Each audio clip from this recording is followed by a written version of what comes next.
Swastiastu.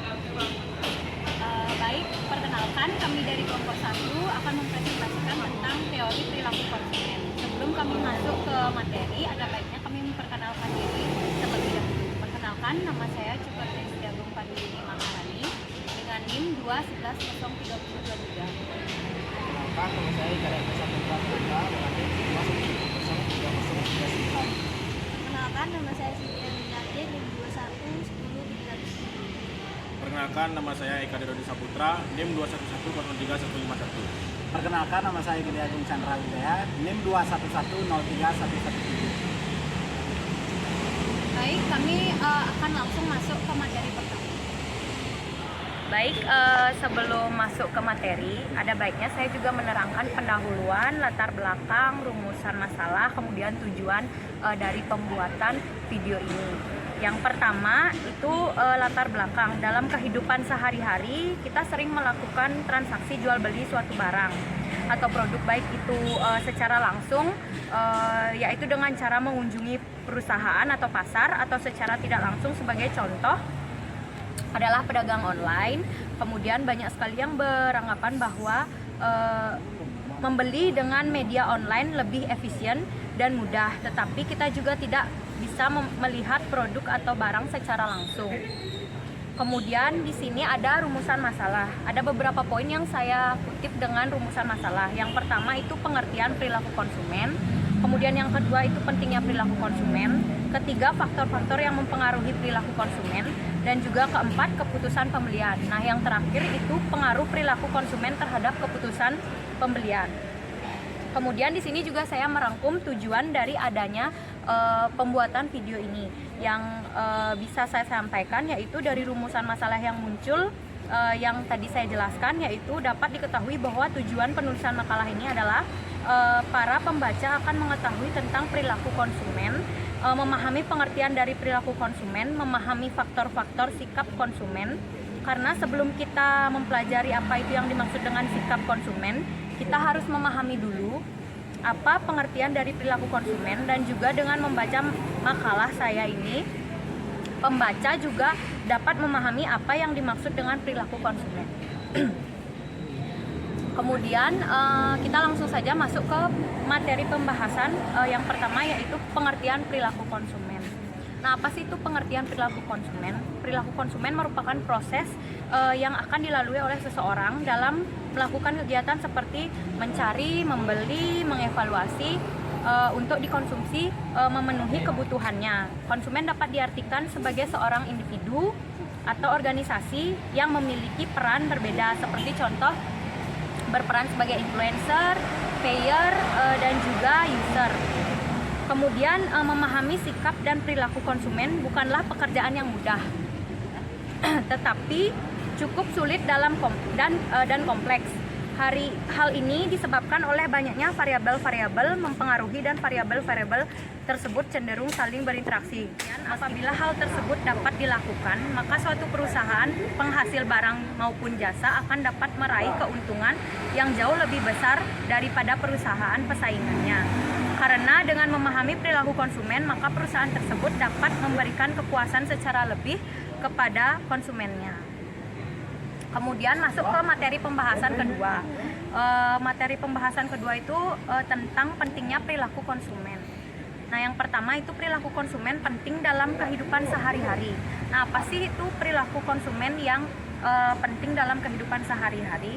Kalau saja setiap konsumen memiliki perilaku yang konstan, mungkin kejadian tentang perilaku konsumen tidak begitu penting.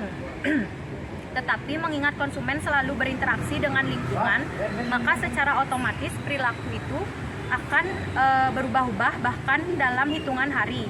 Perilaku konsumen di sini penting untuk memahami mengapa dan apa saja yang mempengaruhi perubahan perilaku. Konsumen dalam kehidupan sehari-hari tentu saja selalu akan melakukan kegiatan proses jual beli. Di mana dan bagaimana lingkungan yang dimaksud bisa saja karena tetangga, keluarga, atau lain sebagainya. Jika konsumen merasa sesuatu yang tidak cocok dengan produk atau barang serta harga, maka konsumen bisa saja langsung membatalkan akan membeli atau tidaknya, seperti itu. Kemudian yang kedua, perilaku konsumen penting untuk pengambilan keputusan. Setiap keputusan yang diambil oleh konsumen pasti didasarkan pada alasan-alasan tertentu, baik secara langsung ataupun tidak langsung. Proses pengambilan keputusan konsumen sangat terkait dengan masalah kejiwaan dan faktor eksternal. Dengan memahami perilaku konsumen, pemasaran akan mudah untuk menggambarkan bagaimana proses keputusan itu dibuat jika penjual mempunyai sifat interaksi, marketing, ataupun komunikasi yang baik dengan konsumen lainnya. Maka konsumen bisa jadi otomatis tertarik dengan produk atau barang yang dijual. Kemudian komunikasi adalah salah satu hal yang penting untuk mengetahui bagaimana sifat dan juga perilaku konsumen tersebut. Baik, sekian presentasi dari saya. Selanjutnya untuk submateri berikutnya akan dilanjutkan oleh teman saya. Terima kasih, sekian dari saya. Baik, di sini saya akan menjelaskan mengenai faktor-faktor yang mempengaruhi perilaku konsumen, yaitu ada 4. Yang pertama, faktor pribadi. Yang kedua, faktor psikologis. Yang ketiga, faktor sosial. Yang keempat, faktor budaya. Yang pertama, faktor pribadi merupakan minat dan pendapat seseorang sebagai konsumen. Secara khusus, faktor ini juga dipengaruhi oleh demografi, seperti usia, jenis kelamin, budaya, profesi, latar belakang, dan lain-lain. Yang kedua, faktor psikologis meliputi campaign pemasaran, kebutuhan pribadi sebagai konsumen. Yang ketiga, faktor sosial meliputi pengaruh lingkungan, pengaruh media sosial, kelas sosial, pendapatan, tingkat pendidikan, dan lain-lain. Yang keempat, faktor budaya. Faktor ini menunjukkan bahwa minat pelanggan dibentuk oleh beberapa hal seperti nilai-nilai dan ideologi komunitas mereka. Yang keempat, kepercayaan komunitas. Yang kelima, kebutuhan keluarga dan komunitas. Yang keenam, kelas sosial. Baik, di sini saya akan melanjutkan presentasi dari AJ.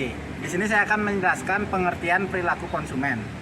Perilaku konsumen merupakan proses yang akan dilalui oleh seseorang dalam melakukan kegiatan seperti mencari, membeli, mengevaluasi untuk dikonsumsi, memenuhi kebutuhannya. Konsumen dapat diartikan sebagai seorang individu atau organisasi yang memiliki peran berbeda. Seperti contohnya, berperan sebagai influencer, buyer, atau user, dan seterusnya. Memahami sikap dan perilaku konsumen bukanlah pekerjaan yang mudah, tetapi cukup sulit dan kompleks. Hal ini disebabkan oleh banyaknya variabel-variabel yang mempengaruhi dan cenderung saling berinteraksi. Meskipun demikian, apabila hal tersebut dapat dilakukan, maka suatu perusahaan menghasilkan barang maupun jasa akan dapat meraih keuntungan yang jauh lebih besar daripada perusahaan pesaingnya. Karena dengan memahami perilaku konsumen, maka perusahaan tersebut dapat memberikan kepuasan secara lebih baik kepada konsumennya. Para konsumen juga memiliki peran penting terhadap kelancaran dalam berdagang atau berbisnis. Apabila konsumen merasa cocok terhadap barang atau produk yang dijual dengan harga yang sesuai, maka konsumen bisa menjadi berlangganan. Saling menguntungkan itulah yang dapat menjalin sikap positif terhadap penjual, konsumen, dan lingkungan sekitar. Baik, selanjutnya akan dilanjutkan oleh teman Di sini saya. saya akan melanjutkan yaitu keputusan pembelian. Keputusan pembelian merupakan pemikiran di mana individu mengevaluasi berbagai pilihan dan memutuskan pilihan kedua pada suatu produk dari sekian banyak pilihan. Menurut Kotler dan Armstrong di 2014, keputusan pembelian adalah tahap dalam proses pengembalian keputusan pembeli di mana konsumen benar-benar membeli. Faktor-faktor yang mempengaruhi keputusan pembelian menurut Trijiptono 2011-2235, faktor-faktor yang mempengaruhi keputusan pembelian pelanggan adalah ikatan emosional yang terjalin antara pelanggan dan produsen setelah pelanggan menggunakan produk dan jasa dari perusahaan yang mendapati bahwa produk di mana jasa tersebut memberi nilai tambah. Dimensi nilai terdiri dari 4, yaitu nilai emosional, 2 nilai sosial, 3 nilai kualitas, 4 nilai fungsional. Lanjut, tahap-tahap proses pengambilan keputusan pembelian. Menurut Kotler dan Armstrong di tahun 2012, konsumen akan melalui 5 tahap dalam pengambilan keputusan pembelian. Gambaran proses keputusan pembelian sebagai berikut. Pengenalan kebutuhan. Konsumen ingin mencari informasi lebih banyak. Konsumen mungkin mencari memperbesar perhatian atau melakukan pencarian informasi secara aktif.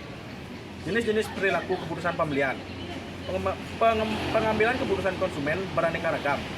Sesuai dengan keputusan pembelian, perilaku pembelian konsumen sangat berbeda untuk setiap produknya. Terdapat 4 tipe perilaku pembelian konsumen berdasarkan tingkat keterlibatan pembeli dan tingkat perbedaan di antara merek, yaitu 1. Perilaku pembelian kompleks, 2. Perilaku pembelian pengurangan disonasi, ketiga, perilaku pembelian kebiasaan, yang keempat, itu ada perilaku pembelian mencari keragaman. Lalu selanjutnya, tingkat pengambilan keputusan menurut Schiffman dan Canuck tahun 2012. Dalam rangkaian usaha yang berkisar yang paling tinggi sampai paling rendah, kita dapat membedakan 3 tingkat pengambilan keputusan spesifik antara lain. 1. Pemecahan masalah yang luas jika konsumen tidak mempunyai kriteria yang mapan untuk menilai kategori produk dan merek tertentu. Yang kedua, pemecahan masalah yang terbatas. Yang ketiga, perilaku sebagai respon yang rutin pada tingkat ini. Konsumen sudah mempunyai produk dan serangkaian kriteria yang ditetapkan dengan baik untuk menilai berbagai merek yang sedang mereka pertimbangkan. Baik, selanjutnya akan dilanjutkan oleh teman saya. Pengaruh perilaku konsumen terhadap keputusan pembelian. Dalam perkembangannya, konsep pemasaran mutakhir, konsumen ditempatkan sebagai titik utama perhatian dari para konsumen atau organisasi. Para praktisi maupun akademisi berusaha mengkaji aspek-aspek konsumen dalam rangka mengembangkan strategi atau marketing pemasaran yang diharapkan mampu meraih keuntungan yang akan dicapai. Setidaknya ada 2 alasan mengapa perilaku konsumen mempunyai pengaruh terhadap keputusan pembelian. Yang pertama, seperti sudah dikatakan di atas, konsumen sebagai titik pusat perhatian pemasaran mempelajari apa yang akan dibutuhkan dan yang diinginkan oleh konsumen. Pada saat secara langsung merupakan hal yang sangat penting. Memahami konsumen akan menuntun pemasar pada kebijakan pemasaran yang tepat dan efisien. Seperti contohnya ketika pemasar mengetahui bahwa konsumen yang menginginkan produknya hanya sebagian kecil saja dari suatu populasi dan dengan karakteristik yang khususnya, maka upaya-upaya pemasaran produk bisa diarahkan dan difokuskan pada kelompok tersebut.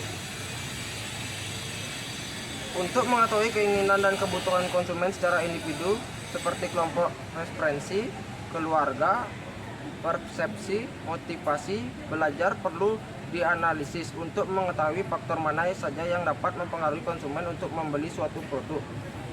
Kedua, setiap perilaku konsumen yang diambil untuk melakukan pembelian pasti didasarkan pada alasan-alasan tertentu, baik secara langsung maupun tidak langsung. Proses pengambilan keputusan konsumen sangat berhubungan pada keputusan pembelian. Oleh karena itu, sangatlah penting memahami perilaku konsumen agar pemasar dapat menggambarkan bagaimana proses keputusan pembelian itu dibuat. Konsumen memang berpengaruh dan mempunyai dampak yang sangat tinggi bagi penjual serta proses pembelian. Adapun jika secara tidak langsung seperti online shop atau media online lainnya, penjual harus menyesuaikan barang atau produk yang akan dijual agar konsumen tidak merasakan kekecewaan saat menerima barang yang sudah dibeli, karena risiko berjualan secara online adalah tidak dapat mengecek secara rinci apakah barang tersebut memang memakai bahan yang aman atau justru sebaliknya.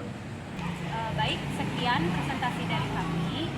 Apabila ada kata-kata yang salah ataupun kata-kata yang menyinggung, kami mohon maaf. Akhir kata kami ucapkan terima kasih. Om Santi Santi Santi Om.